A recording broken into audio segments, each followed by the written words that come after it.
Hello, party people. We have a very rainy day today. Just been out, loving my new raincoat, and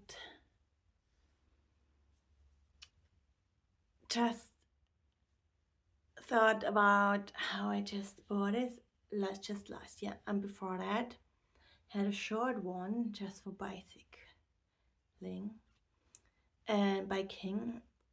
And like just shortly into town, I thought it would be enough. And I've not seen the long ones yet, and I just found this one. The pink one on Shein is really pretty and cute, and also it is perfectly warm. I did not get sweaty. Like my 20-minute little walk, which is good. My body is good. I have energy. I am still on no project base, so I'm running out of ideas to talk about, but it's fine. I'm probably gonna end this practice eventually and just hop on whenever I feel like it, because I have this inner role established of the entertainer. Just you need to sometimes fill a video or a call or a telephone conversation impromptu. Like, you cannot always be prepared to go on, and I don't have this life that I talk to people I don't know for long about little bit personal stuff like my practice. So it's basically just like about other people would talk about their favorite hairstyles, their favorite nail polish. So for me, myself can also includes meditation, embodiment practices, my music, sound bath, sound therapy. So that's all part of my routine, and I love talking about it. But I thought it's gonna be good to overcome the, yeah, the procrastination around it, and the introvert in me needs a little bit of extra motivation to show up.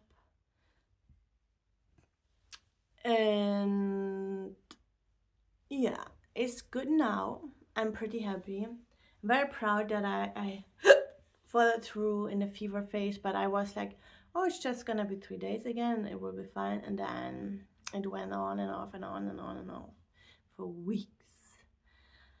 And so by just gathering back energy into my beautiful body,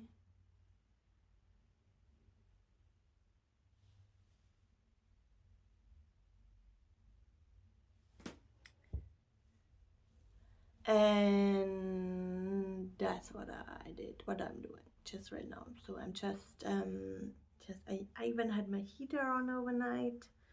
I have a very cozy sleep, and because it was raining, it's a little bit cold. It's not very cold. And I'm already a little bit bored from waiting to continue on my path. I just checked a few options for the move. I'm not great with public transport at the moment after the recent events, but I hope I can find a solution soon. But definitely my packages, they would go um,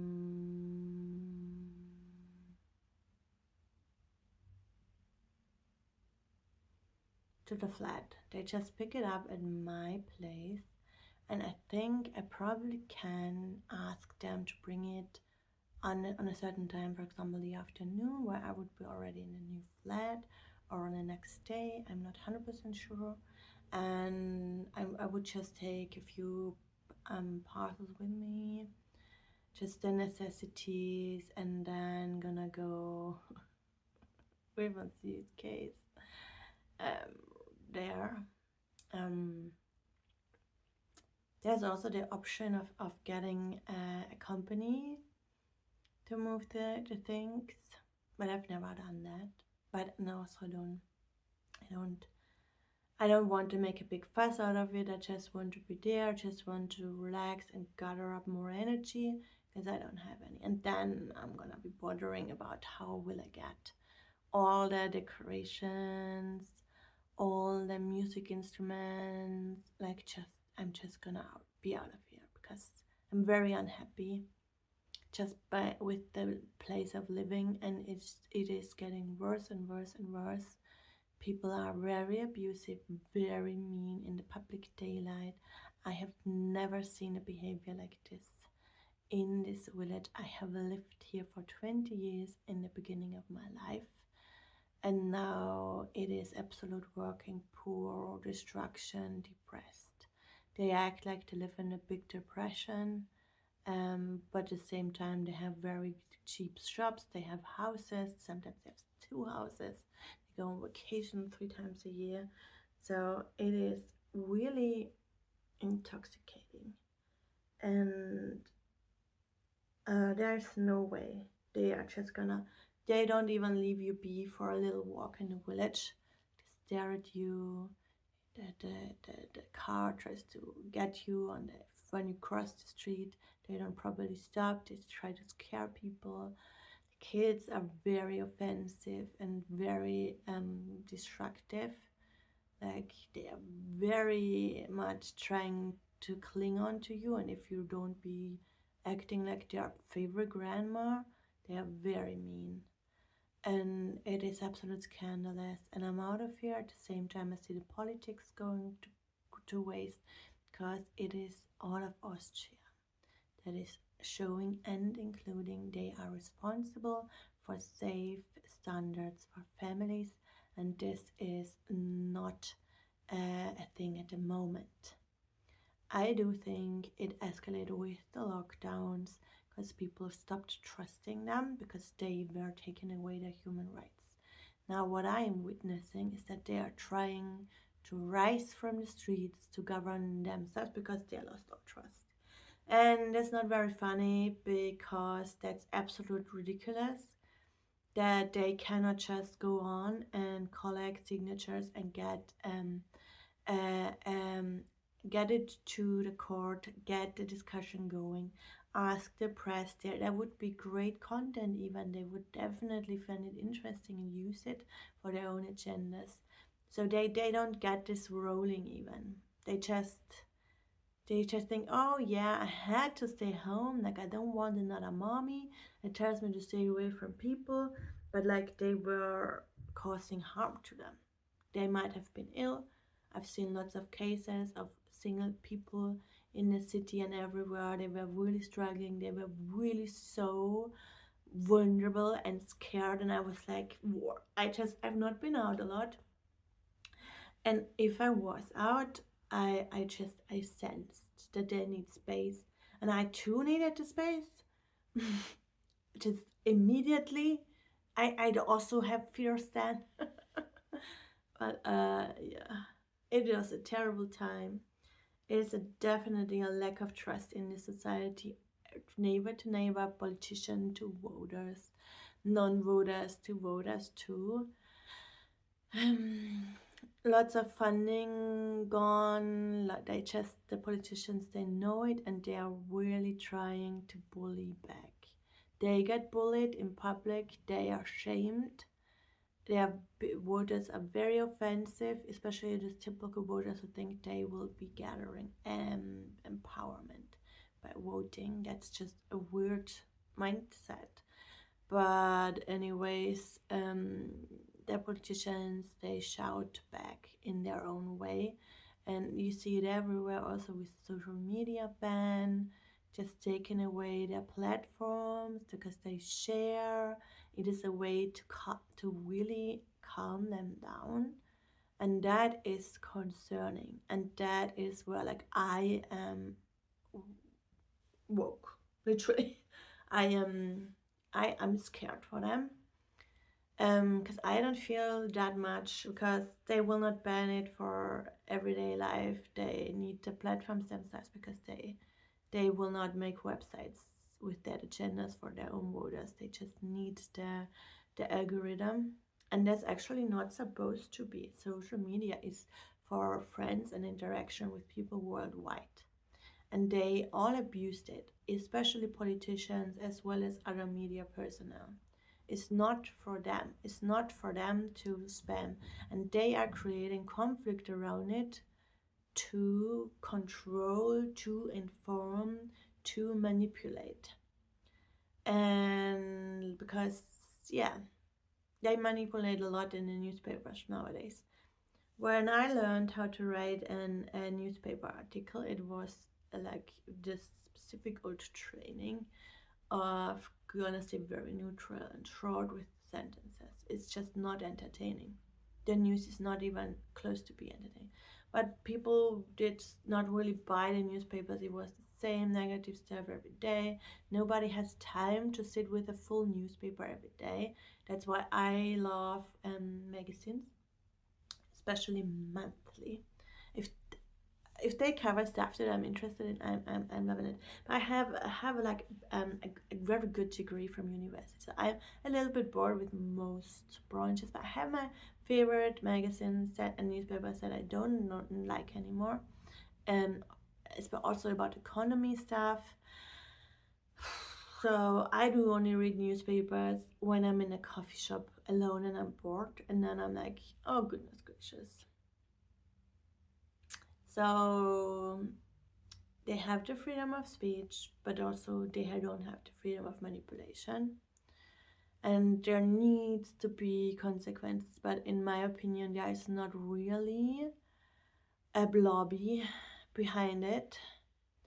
Because I've seen worse. I've seen worse already. And I would love more interviews and content about how people lost trust in many ways, also institutions, how they were felt abused in healthcare system, how they were very frightened because it was so weirdly communicated, like this is a new disease, stay home, don't leave, when it was in the end it is for most people it is a heavy flu with problems with your lung and affecting the brain, probably just also the lack of energy for most people. But it was communicated in full panic mode, this is spreading worldwide.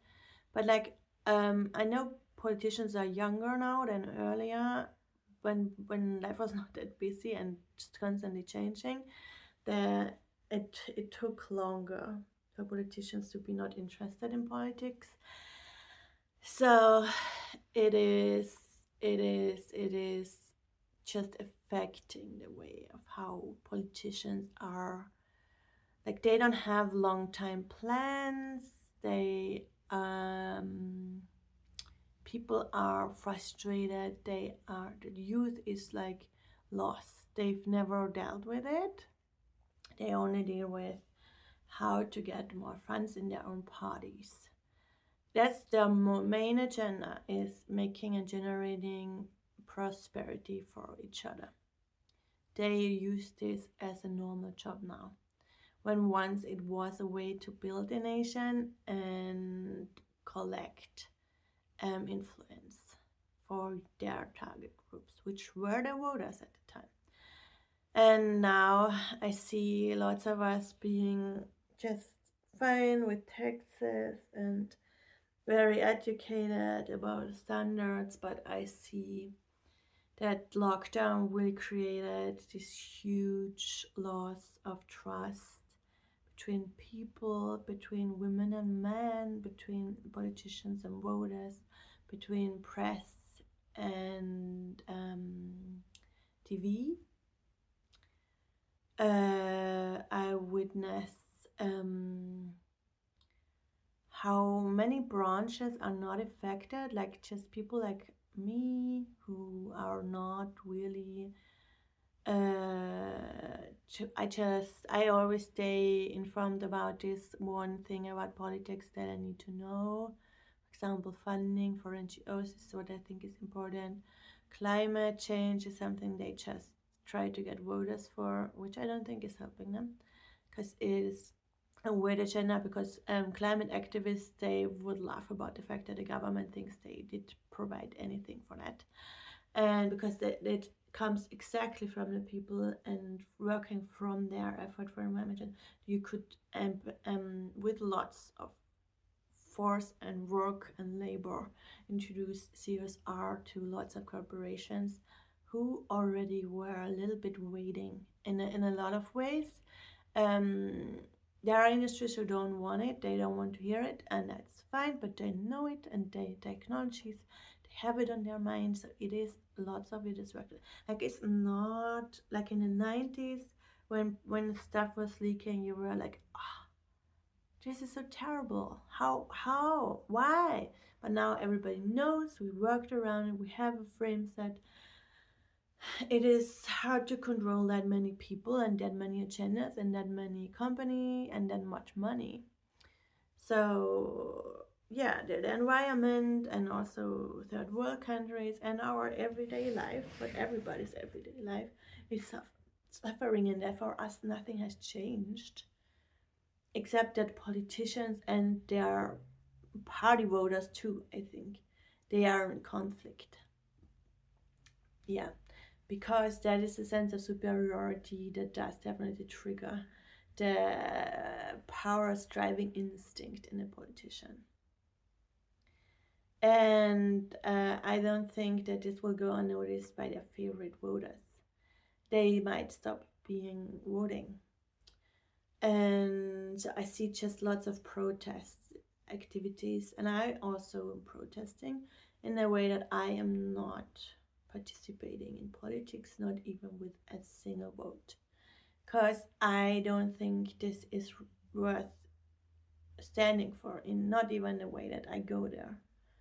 And I felt like this the last time that Trump was president, that I was also stopping to vote, because I, as a woman, was shamed and abused by just his existence in a position like that.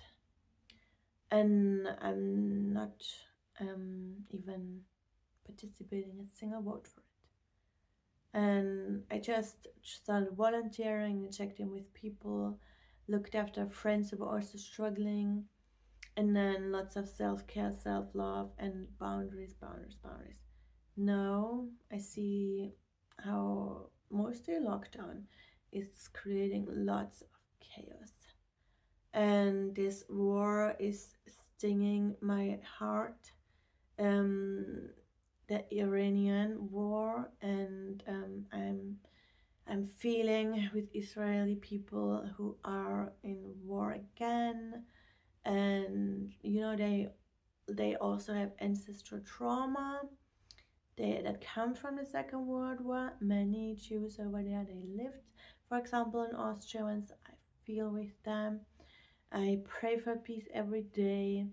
I will need to record my peace meditation too today. We'll do that. Um, I try to get monthly in. Um, and yeah, it's just I am not seeing anything new with all of those things happening. I've seen worse fights from politicians and governments towards NPO, NGO, social sector, health sector people, because it is not in their interest sometimes to help and fund projects long term, that they will not even they cannot even use their agendas because they don't do the work.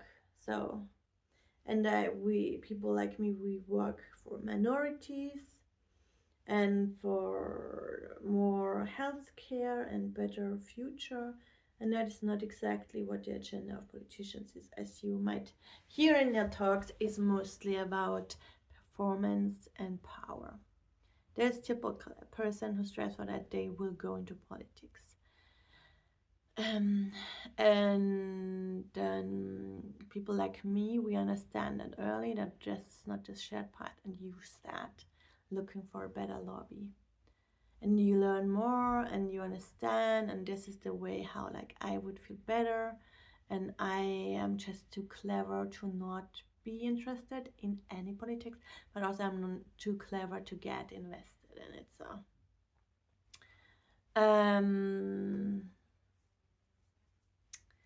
I know lots of projects who stopped, and I know lots of projects who go to waste thanks to the war. And I am feeling with Ukrainian people. They are in war since the lockdown. And they had 10 years of sanctions from Russia before that. It must be exhausting and painful. And I know that they are really scared of Russia, but also um, I feel burnt out from being afraid of war. And Russia is not just a minor country, so I that's all I would say for now for here. But I'm also done with this terrorism that is constantly everywhere. This constant threat of he will bomb you now is everywhere. Like he doesn't, and he does. Like in a way, there is pressure, and just it's not going well with economy in this sense. In Austria, we have lots of properties who belong to Russian people. I don't feel well next to Russian men because I don't love the vibe. And also, I don't think Ukrainians are like holy sheeps who did not contribute to this war and just make it worse. Think they need a new president because he's looking like a little farm boy hanging out with the most powerful politicians worldwide constantly and naming them with their surname. Like I would not even do that with a police officer except if they're my neighbor. I would not if I as an NGO person I would ask I would never except if he tells me 10 times and then I would be hesitant. Like those people they have no training and it does cost lives, and that's why I do the peace meditation and I pray because I'm sad. It does affect my mood and also my life choices, so I don't stay in situations that feel bad for me or my health. I go there where the sun is shining and have a good life. Because this is not the time to be frustrated. This is the time to have a beautiful surrounding and be full of great gratitude. And I've never seen a weird war like this, where like a minor country is asking continents to save them from a conflict that was created a long time before. It is like as if Iranian would now call out for Russia to shoot them free, but actually Donald Trump is doing that by calling out everybody from the NATO to not be invested in another oil war. But like they had weapons, so it's a little bit strategically hard to argument. So but literally found a weapon and then took a year and then came back. And don't stop.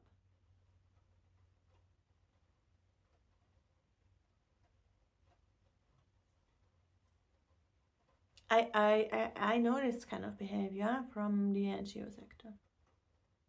They is some, for example, like for Mr. Trump's part of the Republican Party, they are against abortion rights. They against empowered womanhood.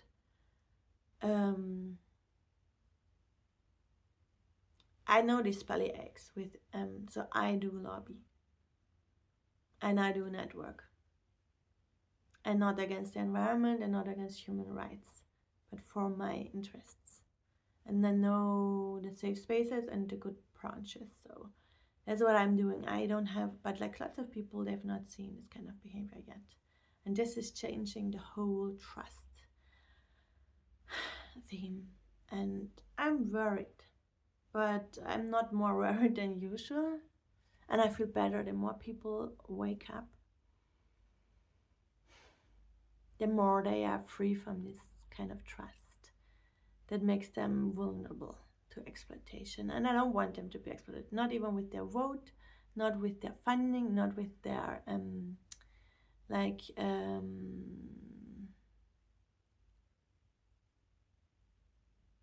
like when people die, they sometimes leave something to parties so they see them and then they make their choices. I want informed citizens. I'm not part of any party, even though I have different opinions about politicians and like lots of groups in parties. There are parties that I never liked, and there are parties that I found interesting that went bankrupt. So I just get my typical headache, and then I get chocolate, and then I pray for peace. There has never been a century that bloody. Never has any century been that bloody than the last one. And that is a heritage that you're not taking on. They know I should do that. It's not good for them. It's not good for them. Like, it's not blood on your hands, guys. If you need gas, you need gas because they make you go to work with the car. You need to go far. If you buy from the sweatshop, you buy from the sweatshop. If you feel bad about it, you have now the options. You can give back, you can wait for the environment, you can donate other clothes and give it back in that sense. If you want fair trade, we have that now. That art that has been built. So there is not blood on your hands just because you're born into this regime, which it is a regime. It's called corporatocracy. I get what I want to the price I want with the power that I want and the money that I need. And that is my agenda. And that is the truth. And then there are people who are well-meaning, and in my opinion, I don't want them in the spotlight, and they don't need to lead this. And because I don't think that I'm the only one that did read that out of the newspapers too, with what they said in the 2000s, a lot before and after the terrorism in New York. You're not starting to lead, you're just partaking, and you're shaping your puzzle of this picture and try to make it fit into sustainability of the future, which has many, many forms. Like, the more you know about this, the harder the solution gets. But it's not a solution. That's what I say. That's my motto. Like, there are solutions, and then there are negative forces and positive forces. And at the moment, I feel terrible for Iranian people, for Arabian people, for the Middle East, and the Ukrainian people. Also feel with the Russian soldiers who are falling. And I don't think that any agenda, even though politicians quite literally say every other day that they hate this woke society because they see the agenda. And I know they're annoying, and I know they are punks, and I know they want every gender right now, but that is a form of creating requests for human rights, and I will be seen with everything that I am and want to be right now, right here, and you are not gonna make me fearful, because we all know the stories about how gay people suffered. For example, the HIV crisis, and how little support they got, and who showed up. It is absolutely scandalous. This is just hard to be born into. With I would not say awake. I would just say with a critical mind. That's why lots of us are constantly just just literally. I come from Austria, but I never do this, and that. Like I come from Corinthia, but I would have never done this. Literally, I'm not a politician. I am not their voter. Literally, the most stuff that already has happened, I did not even have votes for. And I tried in normal times. I try to find the party who is with me on my interest, but also those people, they lose so much money every year. I don't want to swap. Like it would stress the heck out of me. Like, with NGOs, you don't do make lots of debt. That would be tremendously stupid because you don't have the biggest lobby. Like, well, yeah, it's just, ooh, I get goosebumps. I look at politicians when I look how stressed they are, and like, it's not a great life. It's not a great life, but I see the same stress in newspaper readers in the coffee shop because they also see what they don't want to see, and they are in the position that they think they are dependent on them as a leader for the nation, which is not true. Just do you do inform, do invest in your own opinion, and talk to people. Call your administrations, call your governments. If you think you don't get them anymore, call them. They are supposed to call back. They didn't. I asked them. I asked once and they didn't. I had to phone the national secretary to get an answer, which I'm doing because it's my job to get answers if I need them. People are so untrained for those times, and I'm trying to help, but I don't also have the training, you know. I also don't see the media responsible, as well as politicians are not trained to solve, and like the trust is broken between people anyway, so it is a little bit unsolvable and painful. It's a painful, aching crisis. That's truly what it is. It does cost millions of lives worldwide at the moment. And that is the truth of an NGO manager who's never stopped not witnessing. And that's a little bit what many people feel like with those wars. Also, Ukrainian people, they are not so far away, but also just seeing them pressure on the EU for more funding, then wanting to be a member. The Zelensky, how he talks, he's not convincing, he does not look professional or even academic. He wore his soldier suit to the President of the United States in times of war. Like, that's not a peace sign. So he's not a peaceful leader. So they need new votes. Other than that, this whole situation will go pro-Russian in no time. Because also the funding was immense. People are very pissed. And I see the conflict in politics also around this everywhere. It's everywhere. Like, people have only yes or no options about these questions. And I have the question, have the like agenda that this is all fucked up anyways. Just, I'm so pissed. I did not lose trust at all. I just see them as they are. Like, on their own agendas, ignoring the fact that they're supposed to lead this ship and not just make their job go round. Don't get me even started. It does upset me very much. But I stop now because I am peaceful. I'm gonna heal my body. I'm not gonna give in to the stress and the anger again. I'm not gonna get fever again. I'm gonna go now. Bye bye.